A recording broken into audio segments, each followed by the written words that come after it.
이런 것들을 착용하면서 경과를 보다가 6개월, 1년이 지났는데도 큰 각도의 사시가 좋아지지 않고 남아있는 경우에는 수술적인 치료가 필요할 수 있습니다.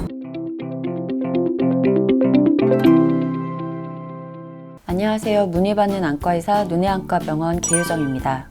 오늘은 후천사시에 대해서 알아보도록 하겠습니다. 사실 엄밀히 말하면 후천사시는 생후 6개월 이후에 발생하는 모든 사시를 얘기를 하기 때문에 우리가 흔하게 알고 있는 간헐외사시를 비롯해서 대부분의 사시들이 후천사시에 속하게 됩니다. 그 중에서도 성인분들에게서 많이 생기는 성인사시를 위주로 설명드리도록 하겠습니다. 먼저 마비사시입니다. 마비사시는 종양이나 미세혈관 질환, 염증이나 외상 등으로 인해서 뇌신경이 마비되어서 생기는 사시를 말합니다. 보통 외래에서 환자분들이 오실 때에는 이틀 전부터 갑자기 두 개로 보인다, 옆으로 두 개로 보인다고 하시는 경우도 있고 위아래로 두 개로 보인다고 하시는 경우도 있고요. 어느 한쪽으로 눈이 잘 안 움직이는 것 같다고 오시는 경우도 있습니다. 이러한 경우에는 안구 뒤쪽에 이상이 있거나 머리 쪽에 이상이 있는 경우가 있을 수가 있어서 필요한 경우에는 CT나 MRI 촬영을 해야 할 수도 있습니다. 치료는 6에서 8개월 정도는 경과 관찰을 하는 것이 원칙입니다. 다른 머리 쪽이나 눈 뒤쪽에 이상이 없는 경우에는 대부분 시간이 지나면서 신경이 회복이 되어서 사시가 없어지는 경우가 대부분이기 때문인데요. 대신에 두 개로 보이는 복시 때문에 초반에는 한쪽 눈을 좀 번갈아 가면서 가리고 지내시거나 복시를 조금 줄여드리기 위해서 프리즘 안경이나 안경에 붙이는 프레넬 렌즈를 처방하는 경우들이 있습니다. 이런 것들을 착용하면서 경과를 보다가 6개월, 1년이 지났는데도 큰 각도의 사시가 좋아지지 않고 남아있는 경우에는 수술적인 치료가 필요할 수 있습니다. 다음은 갑상샘 눈병증입니다. 갑상샘 눈병증이란 자가면역 기전에 의해서 염증이 우리 눈을 움직이는 외안근에 발생하는 질환인데요. 혈액 검사를 해보면 대부분 갑상샘 항진증이나 기능 이상 등이 있는 경우들이 많이 있고요. 외래에 오실 때에는 눈꺼풀이 자주 붓는다, 눈알이 점점 튀어나오는 것 같다, 충혈이 동반이 되어서 오시는 경우들도 있습니다. 이러한 갑상샘 눈병증이 진행을 하면서 우리 눈을 움직여주는 외안근이 점점 비대해지게 되면 사시가 생기게 되고 두 개로 보이는 복시를 발생하게 하기도 합니다. 치료는 약물 치료나 방사선 치료가 필요한 경우도 있고요. 수술적인 경우에는 갑상샘 기능이 정상이 되고 나서 최소한 6개월 이상 사시 각도가 변함이 없고 안정이 되었을 때 제한적으로 시도해 볼 수 있습니다. 두 개로 보이는 경우에는 사시 각도가 작으면 프리즘 안경을 처방을 해드릴 수가 있는데 갑상샘 눈병증으로 인한 복시는 방향에 따라서 사시 각도가 다르기 때문에 모든 방향에서 복시를 해결해 드리기는 어렵고 정면에서라도 복시를 해결해 드리기 위해서 프리즘 안경을 처방해 드리는 경우가 있습니다. 다음은 급성 후천 일치 내사시입니다. 용어가 좀 복잡한데요. 소아에서도 나타날 수 있지만 청소년기나 젊은 성인들에서 많이 발생하는 내사시입니다. 내사시가 발생하는 타입이 몇 가지가 있는데요. 하나는 수술이나 외상 때문에 한쪽 눈을 오랫동안 가려놨다가 그 가림을 떼는 경우에 내사시가 생기는 경우가 있고, 눈이 약간 몰리는 내사위가 잠재되어 있었는데 큰 육체적, 정신적 스트레스를 겪고 나서 사위가 사시로 바뀌면서 내사시가 발생하는 경우도 있습니다. 또 다른 경우는 마이너스 5디옵터 이상의 근시가 있는 사람이 안경을 쓰지 않은 상태로 책을 오래 보거나 바느질을 오래 한다거나 이런 근거리 작업을 오래 함으로 인해서 눈을 모으는 힘과 벌리는 힘 간의 균형이 깨지게 되어서 내사시가 발생하는 경우도 있습니다. 최근에 보고된 바에 따르면 하루에 4시간 이상 스마트폰을 많이 했던 청소년들에서도 내사시가 발생하는 경우들이 있다고 보고가 되고 있어서요. 요즘에 스마트폰 사용량이 많이 늘고 있어서 주의가 필요할 것으로 보입니다. 치료는 자연적으로 소실되는 경우도 있지만 대부분 이게 지속되는 경우에는 각도가 큰 편이기 때문에 수술적인 치료가 필요한 경우들이 많습니다.